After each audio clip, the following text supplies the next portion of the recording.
In large data installation, it is required to translate the angular position of a SAP into digital informations. This is most generally achieved by employing a code wheel. The unambiguous sensing of the SAP position one employs switch of the code. So this is a very standard information. So this is because the special property of gray code with respect to rest of the codes what have been given is there is one bit change between two consecutive codes. And if you refer the informations because of this special property, so this angular SAP encoder in the SAP encoder applications, angular position can be measured with proper precise, with a great precision, right? So the answer should be gray code, and it's because of the one bit change between two codes. So answer is option C. An ADC has a total conversion time of 200 microseconds. What is the highest frequency that its analog input should be allowed to contain? Okay, so this is, let's say this is what the ADC, right? So its conversion time is given as 200 microseconds. Well, you are well known formula for this, but let me just explain what it is. So what happens is, basically we are, if this is what the continuous time analog signals. So because if you give directly to this, conversion will not be proper because the signal is changing constantly. So every time there is a change in the signal. So not a single amplitude can be converted to its corresponding output because the delay is 200 microseconds or the conversion time is 200 microseconds. So what we used to do is, we used to pass this through a block called sample and hold circuits. So if this is what the analog input, we used to pass this through a sample and hold circuits, and this output is given to the ADC. So this is what the analog input, if this is what VI, this is the VI, and we give this correspond to this. So what happens is, this block, as the name itself suggests, sample and hold circuit, it will sample the signal and hold it, right? So if you ask me, so what it basically does is, so the output of this will be probably something like this. This, again it will be this, again it will be this, and this, depending on the amplitudes it will be this, something like this. Why is happening like this? Because basically it will sample it. So using the Nyquist criteria, if it is samples, so it will capture the what? The envelope of it. So this is what it will look like. So 0, TS, 2TS and all.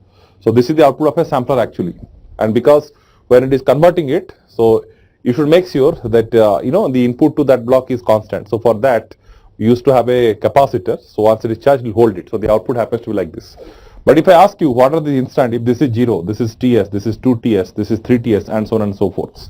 Because each of the sample is generated and each of the sampling time, TS, 2TS, 3TS and all. And these values are being holded by the capacitor. If some of you know the block of the, the circuit diagram of sample and hold circuits are the capacitor which hold this value. So you get the output of sample and hold circuit something like this. So basically what you are expecting is, so if this is TS and this is TC, we are expecting before the next sample comes, before this sample comes, this should have been converted. Before this sample comes, this should have been converted. So what is the condition we are supposed to maintain then? I should say here, I should say the conversion time, right, should be less than the sampling period. In the sense, before the one sample comes, let's say conversion time is 200 microsecond, sampling period is, if I say it is 400 or 300 microsecond. Now what will happen? So the samples are arriving to this block on each of the 300 microsecond interval. So we are expecting before the one sample comes, the previous samples would have been converted. So if I say the conversion time is 200 microsecond, if this sample is applied, so the output of this you will get on 200 microseconds. So when the next sample is coming on 300 microseconds. So there is no overlapping. But if I reverse the situations, like if I say no, TC should be greater than TS, right? So what will happen in this case? So when I say TC should be greater than TS, in this case what will happen? Not a single sample will be converted properly because one sample will be under the process of conversion, next sample will arrive. So it will unnecessarily introduce the error. So the condition that we need to maintain is that conversion time should be less than the sampling period. So in the worst case, we should say it is equality. So I can say this TC, the conversion time, should be less than or equals to 1 by Fs, where Fs is the sampling frequencies. And by considering the Nyquist theorems, right? So how does the Nyquist, the sampling frequency and the frequency of the signals are related? We should say it is Fs should be greater than or equal to Fm. So for the worst case, we should take the boundary values, that is 2 Fm. So what is Fm then? This Fm should be less than or equals to 1 by 2 Tc. Or for the boundary case, Fm equals to 1 by 2 Tc. So here it is asked, what is the input frequency to be restricted. So this is the frequency of the input signal. Which signal? Of this signal. So this is 1 by 2 into 200 microseconds, right? So if you calculate this, this happens to be 2.5 kilohertz. This happens to be 2.5 kilohertz. So this is basically one well-known formula. The input signal frequency should be less than equals to 1 by twice of the conversion time.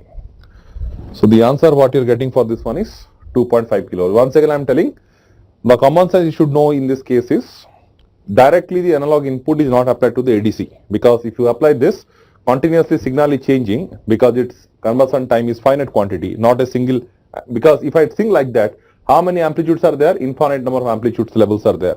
So you cannot expect infinite number of bits for a particular signals, right? So to deal with the situations, so you are just passing this to sample and hold circuits. So what this sample and hold circuit will deal is, so instead of dealing with all the amplitude levels, it will deal only with the finite amplitude levels. So for that purpose, we are giving this to sample and hold circuits.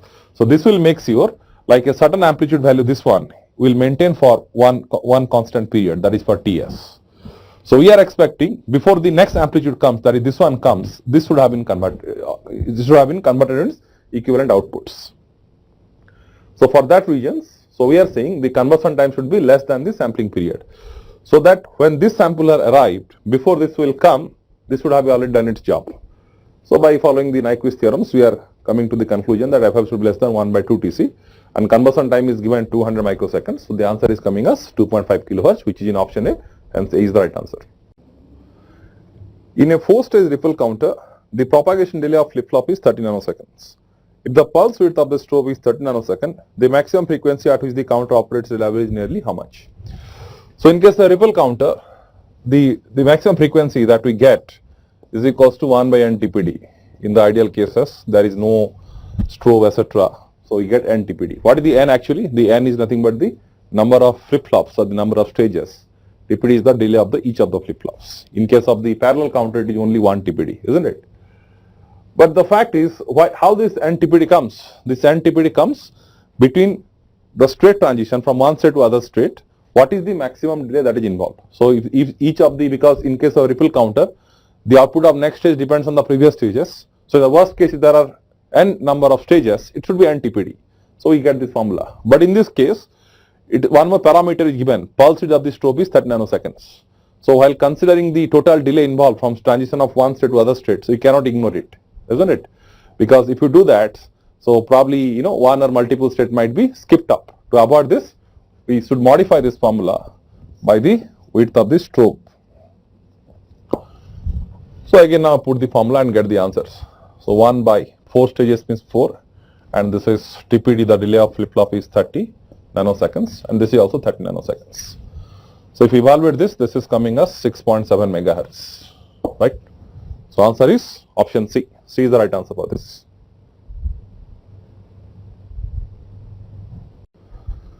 For what minimum value of propagation delay in each flip-flop will a 10-bit ripple counter keep a count when it is clocked at 10 megahertz? So in case of a ripple counter, we maintain the condition T clock should be greater than equals to n into TPD. How does we are getting these conditions? Because when there are n number of flip-flops that are in cascade, if delay of the flip-flop is TPD, so for n stage is n TPD, because in the ripple counter case, output of one flip-flop is completely depends on the previous flip-flop. So because of cascading effect, that n factor is coming. So if you are maintaining these conditions, then there is no skipping of the states. For example, if it is now 0 1 1, next state is 1 0 0, next state is 1 0 1, 1 1 0, it will move in a continuous way. Suppose you are not maintaining that conditions, or if you say T clock is, instead of maintaining that, you say it is less than n TPD, then what will happen is the delay of the clock or the period of the clock is lesser than the delay of the overall counters. So before one state completes, next clock will come and it will toggle this one. So what will happen is, what may happen is, so from when this is transitioning from this to this, so you may not see this state directly, you may see this state, right? Because before this state become changed, so the next clock will come and it may toggle it. So as a result of it, you will get it is 1 1 0. So how many state will be skipped up? That depends on how much less this one is, right? So we should always make sure that this quantity T clock should be greater than n TPD. So, and if you want to skip this thing, so you should go for the equality case. So, T clock equals to NTPD. So, F clock should be 1 by NTPD. So, it is given, it's a 10-bit triple counter, so N value is 10. And the delay we are supposed to find, right? And the frequency is given as 10 megahertz. So 10 to 10 power 6. So solve for this TPD. So TPD answer is supposed to be 10 nanoseconds.